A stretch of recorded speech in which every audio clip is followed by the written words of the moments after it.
also as far as credit, I mean, we are flexible in credit. I mean, we understand that businesses have, been through the struggles, especially with the financial crisis. Some have had, bankruptcies, short sales, and whatnot. So a lot of banks, they'll make you wait 5 or 6 years, if you had a foreclosure. As with us, if it was maybe a couple of years ago, if you have, made some effort to improve your credit, we'll give you a shot and we'll take a look at you. And generally, what are the loan sizes? Well, we go anywhere from 5,000 up to 300,000. On average, our average loan size is about 40,000. Okay. But that's because we do a few at the very high end, and then we do a lot at the low end. And so when we're working with a business that's applying for capital, a lot of times the strategy is to start with something. So especially if there's serious issues, or it's a startup, or it's there's what we want to do is develop a relationship. So if it means that not doing the $100,000 loan right away, but doing a $20,000 loan to get to establish that credit, establish that relationship, and then growing.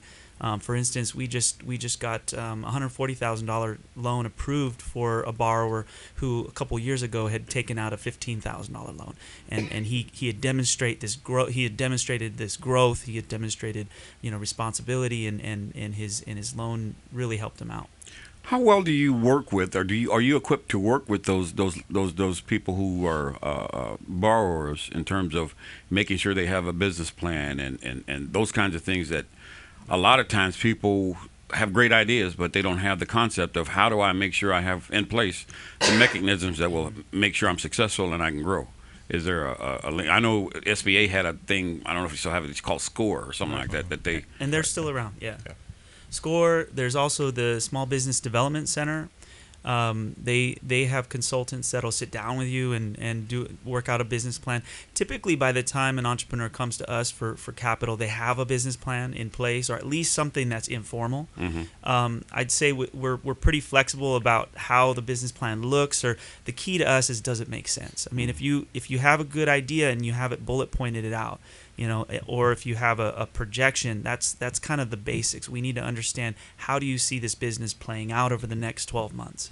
So in terms of a business plan, we're typically leaning on some partners, Small Business Development Center. There's a great collaborative called Fresno4biz.com. That's 4 with the number 4, so Fresno4biz.com. That's a great site to go, and you can get business planning help, you can get HR resources around marketing your company, all kinds of stuff. And so we helped kind of put together that collaborative, because we realize it's not just one agency that's going to help all these businesses. It's a group of agencies that need to come together.